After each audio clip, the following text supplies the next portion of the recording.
Assalamualaikum warahmatullahi wabarakatuh. Hari ini kita sambung bab 4, kadar tindak balas. Dan untuk kali ini kita fokus pada subtopik 4.2, faktor-faktor yang mempengaruhi kadar tindak balas. Dan kita juga akan belajar subtopik 4.3, aplikasi konsep kadar tindak balas. Kalau kamu nak rujuk buku teks, kamu boleh buka muka surat 125. Okey, kita mulakan dengan subtopik 4.2. Apakah faktor-faktor yang mempengaruhi kadar tindak balas? Ada 5 faktor yang mempengaruhi kadar tindak balas. Yang pertama, tekanan. Tapi tekanan ini bagi bahan tindak balas yang bersifat gas. Okey. Apabila tekanan di dalam bekas itu meningkat, kadar tindak balas akan meningkat. Seterusnya, faktor yang kedua ialah kehadiran mangkin. Mangkin ialah bahan yang tidak terlibat dalam hasil tindak balas, tetapi mangkin ini akan mempercepatkan kadar tindak balas. Okey, kita tengok. Apabila mangkin digunakan dalam tindak balas, kadar tindak balas akan meningkat. Ingat tahu, mangkin dia tidak terlibat dalam hasil tindak balas, tetapi dia akan mempercepatkan proses tindak balas. Okey, seterusnya, kepekatan bahan tindak balas. Semakin bertambah kepekatan bahan tindak balas, semakin bertambah kadar tindak balas. Seterusnya, suhu bahan tindak balas. Semakin bertambah suhu bahan tindak balas, semakin bertambah kadar tindak balas. Okey, dan yang kelima, saiz bahan. Tetapi saiz bahan tindak balas ini untuk bahan yang bersifat pepejal sahaja. Maksudnya bahan tindak balas itu pepejal, kita boleh guna faktor saiz bahan. Okey, seterusnya, semakin bertambah saiz bahan tindak balas, semakin berkurang kadar tindak balas. Maksudnya kalau saiz dia makin besar, kadar tindak balas tu makin kurang lah, makin lambat. Okey, jelas nah? Kita teruskan dengan subtopik 4.3, aplikasi konsep aplikasi konsep kadar tindak balas. Okey, kita tengok contoh-contoh aplikasi konsep kadar tindak balas dalam kehidupan harian kita. Yang pertama, peti ais. Semua orang tahu suhu dalam peti ais rendah. Bila suhu rendah, kadar tindak balas akan berkurang. Bila kadar tindak balas berkurang, makanan akan lambat rosak. Okey, seterusnya ialah pembakaran. Pembakaran juga satu contoh aplikasi konsep kadar tindak balas. Bahan tindak balas dengan hasil tindak balas selepas pembakaran tidak sama, kan? Okey, seterusnya, letupan nuklear adalah satu contoh. Pengaratan besi, fotosintesis, proses Haber dan proses sentuh. Kita akan bincangkan dengan lebih mendalam apakah proses Haber dan apakah proses sentuh. Kita mulakan dengan proses Haber. Proses Haber ialah proses untuk menghasilkan amonia. Amonia adalah bahan kimia yang berguna dalam pelbagai bidang. Contohnya pembuatan baja, pembuatan asid nitrik, elektrolit dalam sel kering, pembuatan serbuk pencuci, bahan pewarna. Amonia juga digunakan untuk mencegah lateks atau susu getah daripada membeku. Kemudian amonia digunakan dalam bahan letupan. Amonia juga digunakan sebagai ejen penyejuk. Jadi banyak kegunaan amonia. Bila amonia banyak sangat diperlukan. Kita perlukan satu proses yang besar untuk menghasilkan amonia. Jadi proses ini dinamakan proses Haber. Okey, seterusnya kita tengok amonia disediakan melalui campuran gas nitrogen. Kalau gas dia mesti molekul lah, dia berpasangan. Jadi nitrogen ada 2 kat sini. Okey, dan gas hidrogen H2. Okey, faham lah?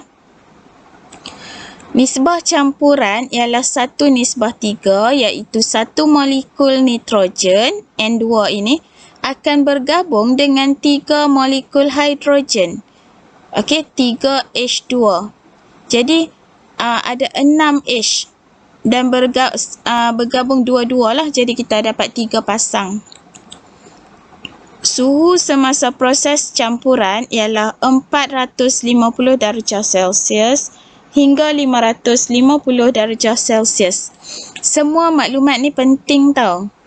Okey, seterusnya tekanan semasa proses campuran ialah 200 atmosfera. Kan kita bincang tadi faktor yang mempengaruhi kadar tindak balas. Kita boleh guna faktor tekanan kalau bahan tindak balas ialah gas. Jadi sekarang bahan tindak balas je ialah gas nitrogen dan hidrogen, gas hidrogen. Jadi tekanan boleh digunakan. Okey, seterusnya mangkin. Ingat juga kita faktor yang mempengaruhi kadar tindak balas adalah mangkin. Kalau kita guna mangkin, kadar tindak balas lebih cepat. Jadi mangkin yang digunakan untuk proses Haber ialah ferrum atau besi. Ini adalah molekul amonia yang kita nak hasilkan. Ingat balik tadi kita belajar 1:3. Maksudnya 1 nitrogen bergabung dengan 3 hidrogen. Hasil dia ialah amonia. Okey, bagaimana kita nak hasilkan amonia daripada molekul nitrogen atau gas nitrogen dengan gas hidrogen? Okey. Bila sebut gas nitrogen, mesti N ada 2 gabung 2 membentuk molekul. Kalau 1 saja kita panggil atom. Okey, bila bergabung tak lebih daripada 2 kita panggil molekul. Jadi ini adalah molekul gas nitrogen dan ini adalah molekul gas hidrogen. Okey, kalau kita nak gabungkan tak cukup ni, hidrogen ada 2 sahaja. Kalau saya tambah 1 molekul lagi pun tak cukup, hidrogen jadi 4. Jadi tak cukup untuk 1 lagi nitrogen. Jadi saya kena tambah bagi jadi 3 molekul hidrogen, gas hidrogen. Okey, sekarang kita tengok animasi dia. 1 nitrogen bergabung dengan 3 molekul 3 hidrogen. Dan nampak 1 nitrogen bergabung dengan 3 hidrogen. Jadi kita ada 2 molekul amonia. Faham tak? Okey, ini apa yang kita nampak tadi. Ini adalah rumusannya. 3 molekul gas hidrogen bergabung dengan 1 molekul gas nitrogen membentuk 2 molekul amonia. Okey, apa maksud ini? Ini adalah proses tindak balas berbalik. Maksudnya amonia ni boleh kembali semula menjadi gas hidrogen dan nitrogen balik. Okey. Sekarang kita tengok bagaimana proses Haber atau bagaimana amonia itu dihasilkan. Okey, kita ada 2 gas utama yang terlibat iaitu gas hidrogen dan nitrogen. Kamu tengok saya andaikan gas hidrogen berwarna hijau dan gas nitrogen berwarna kuning ni. Yang biru adalah campuran gas nitrogen dan hidrogen. Campuran ini akan masuk ke dalam ruang pemampat. Di sini campuran ini akan dimampatkan pada tekanan 200 atm. Cuba kamu tengok. Okey, gas sedang campuran sedang dimampatkan. Kemudian campuran ini akan bergerak masuk ke dalam satu ruang yang dipanggil reaktor. Okey, dalam reaktor ini suhunya sangat tinggi, iaitu antara 450 hingga 550 darjah Celsius. Dan dalam reaktor ini ada serbuk ferrum atau besi yang bertindak sebagai mangkin. Besi ni atau ferrum ni tidak akan bertindak balas dengan campuran nitrogen dan hidrogen. Dia hanya sebagai mangkin untuk mempercepatkan nitrogen dan hidrogen itu bertindak balas.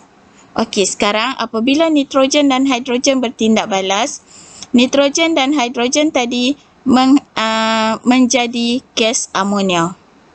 Okey, sekarang gas amonia sedang masuk ke kebuk penyejukan. Dan apabila gas amonia itu disejukkan, gas amonia akan bertukar menjadi cecair. Tetapi ada juga gas hidrogen dan nitrogen yang terlepas, yang tidak bertindak balas, mengalir masuk ke dalam kebuk penyejukan. Okey, gas nitrogen dan hidrogen ini tidak akan menjadi cecair, tapi dia akan mengalir semula ke dalam saluran ini. Yang mengalir semula ke dalam saluran ini ialah gas nitrogen dan hidrogen yang tidak bertindak balas semasa masuk dalam reaktor tadi. Okey. Kemudian bila dia masuk, dia akan ulang semula lah. Dia akan masuk ruang pemampat, dimampatkan semula sampai dia bertukar menjadi gas amonia. Okey, jelas nah? Sekarang kita bincangkan proses sentuh pula. Proses sentuh ialah proses penghasilan asid sulfurik pekat.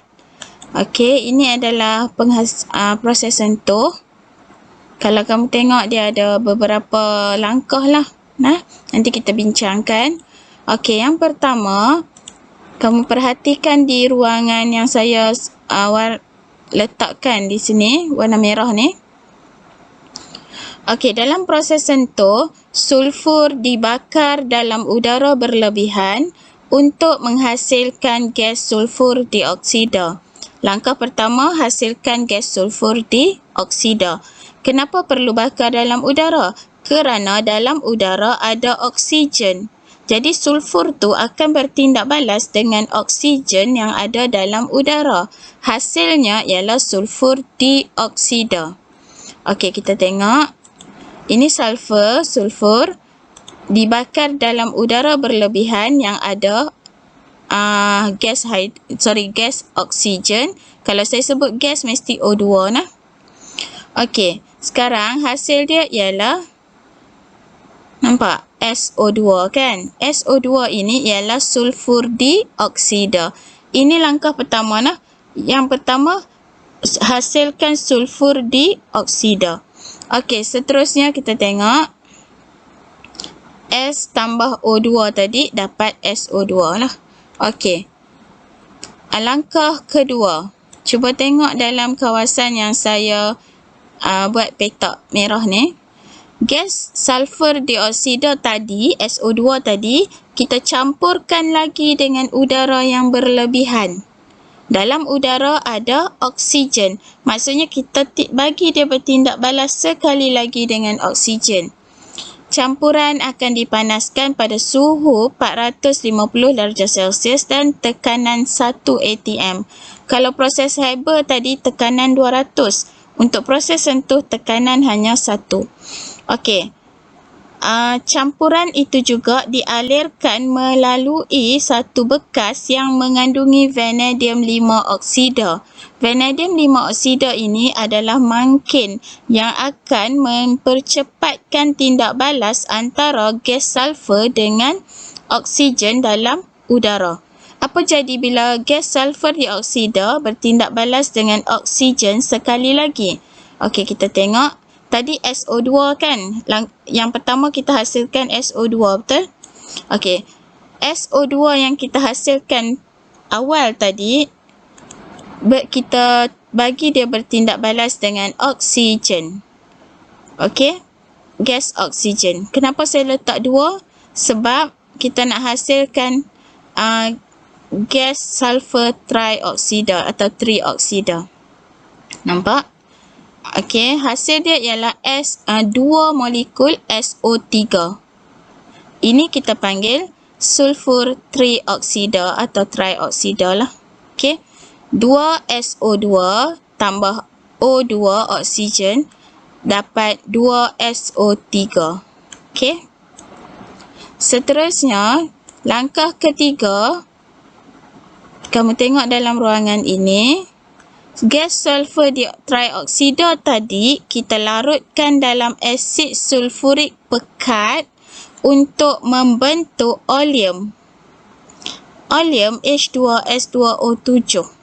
Okey, dilarutkan dalam asid sulfurik pekat untuk hasilkan oleum. Okey, hasil dia ialah oleum. Ini adalah oleum. Yang ni saya tak tunjuk nah. Okey, seterusnya langkah terakhir ialah oleum itu dicairkan dengan air. Bila oleum dicairkan dengan air, masih di ruangan ini juga, asid sulfurik pekat dihasilkan. Okey, apabila ditambahkan dengan air, oleum tadi akan bertindak balas dengan air menghasilkan asid sulfurik pekat. Okey, itu saja untuk kali ini dan kita dah habis bab 4. Cikgu doakan selamat maju jaya. Assalamualaikum.